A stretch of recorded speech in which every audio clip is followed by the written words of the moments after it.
Todos os 6 deputados federais de Mato Grosso presentes na sessão da Câmara nesta quarta-feira votaram contra ao chamado Distritão para a eleição de deputados e vereadores. Apenas o doutor Leonardo, do Solidariedade, e Emanuelzinho, do PTB, estavam ausentes durante a votação. Já quanto ao retorno das coligações partidárias nas eleições proporcionais, apenas Valtenir Pereira, do MDB, foi contra. E é para falar sobre esses assuntos que a gente conversa ao vivo agora pela internet com o deputado federal pelo PP de Mato Grosso, Neri Geller. Deputado, parece aí que o Distritão foi o bode na sala, não é? Para que os deputados aprovassem a volta das coligações partidárias, que é um tremendo retrocesso, não é? Boa tarde. Boa tarde, Lúcio. Boa tarde, Camila. Boa tarde aos telespectadores. É uma satisfação estar conversando novamente com você, Lúcio. E acho, assim, que a questão do Distritão, realmente ela não tinha força e foi construído um acordo ontem para votar a matéria da reforma política. Mas vai ter muita água ainda para rolar. Tem outras matérias que estão tramitando na Câmara. E eu estive hoje de manhã com o ministro Ciro Nogueira na Casa Civil, tratando de outros temas, e entramos também um pouco na questão política, partidária e da reforma, e vai ter muita dificuldade para ser aprovado no Senado. Então, no primeiro momento, voltou a coligação, sim, e num segundo momento ainda nós precisamos acompanhar, porque tem outras matérias que estão tramitando ainda. Mas lá no Senado não deve passar, não é, deputado? Essa é a impressão que o senhor tem? Eu, particularmente, não acho que não. E todos sabem da minha posição, inclusive você, Lúcio, que eu já falei na Gazeta. A minha posição é pela volta do coeficiente eleitoral e a manutenção das regras por partido. Não seria totalmente contra o voto distritão, porque acho que também ele talvez não fortalece tanto os partidos, mas ele dá ao eleitor a oportunidade de escolher o candidato e o mais votado ser eleito. Eu acho que essa é uma leitura clara da sociedade brasileira hoje. Então, eu também seria a favor do distritão. Agora, vamos ver como é que vai esse andar aí até outubro, que nós vamos consolidar aí o prazo final para mudança nas regras do jogo eleitoral para a eleição do ano que vem. Deputado, agora sobre o fundão, né? Primeiramente, o presidente Jair Bolsonaro disse que vetaria o valor absurdo de 5,7 bilhões, depois que apoiaria um valor que também é absurdo, porque é o dobro em relação às eleições de 2020, que é de 4 bilhões. Por fim, agora parece que vai ficar nas mãos do Congresso. O senhor acredita que o presidente está tentando lavar as mãos com isso? E qual a sua posição? Esse valor de 4 bilhões, por mais que seja menor em relação ao valor de 5,7, não continua sendo um absurdo? Camila, eu particularmente, precisa-se fazer um debate muito claro com a sociedade brasileira sobre essa questão do fundo partidário e o financiamento público de campanha. É muito fácil falar que o financiamento público de campanha, a imprensa muitas vezes é contra, ou alguns líderes.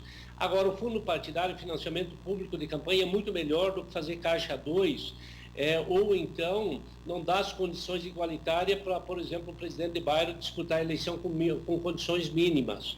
Então é um debate que a gente precisa abrir ele mais. Eu fui contra o aumento, votei na votação na LDO porque veio já embutido na lei, e não tinha como votar contra, ou você votaria contra a LDO, contra o orçamento. E por isso que nós votamos a favor. Agora tem uma visão bem clara com relação a isso. A gente precisa fazer essa discussão um pouco mais ampla. Qual é o modelo de eleição que nós queremos? Que só os que têm dinheiro possam disputar a eleição, que tenha financiamento público de campanha, que tenha Caixa 2, que não tenha. Então essas regras têm que ser mais pré-estabelecidas. Agora, logicamente que o absurdo que foi para 6 bilhões de reais é um exagero absoluto. Então, a gente precisa fazer a avaliação e ver para que valor vai para cada candidato. Esse debate ainda ele vai se dar no plenário da Câmara e eu vou ter uma opinião formada, muito claro, e a minha posição, como em todas as votações, a sociedade mato-grossoense vai saber. Deputado, por falar em eleição, o senhor tem se colocado aí como pré-candidato ao Senado na eleição do ano que vem. e o senhor trabalha para ser candidato na possível chapa de Mauro Mendes, candidato à reeleição ao governo de Mato Grosso. Mas o senador Wellington Fagundes, que é candidato à reeleição, também quer ocupar esse mesmo lugar lá na chapa de Mauro Mendes. E não cabem os dois. E aí, deputado, como é que faz? Lúcio, eu quero primeiro agradecer à imprensa e principalmente aos profissionais da imprensa de Mato Grosso, que sempre me deram muito espaço para falar sobre esse tema e deixar minha posição muito clara. Lúcio, eu sempre falei, essa pré-candidatura minha, ela não foi, e vocês sabem, quem acompanha o meu trabalho, ela se deu pelas lideranças que estavam no grupo de apoio ao senador Carlos Fávaro, envolvendo o meu partido, envolvendo lideranças como o ex-ministro Blairo Maggi, como o senador Carlos Fávaro, e eu percebo que tem simpatia por parte do próprio governador Mauro Mendes e de muitos parlamentares estaduais, aliás, que a Assembleia Legislativa, que eu, enquanto mandato, tenho trabalhado muito próximo da grande maioria dos deputados estaduais, fazendo parceria, colocando as emendas, trabalhando os temas importantes que são votados aqui no Congresso Nacional, ouvindo a Assembleia Legislativa, entre eles licenciamento ambiental, o Dilmar, Nininho, o próprio Botelho, Valmir Moreto, estavam junto comigo nessa pauta e fazendo com que essas matérias avançassem aqui no Congresso Nacional, ouvindo lá a base.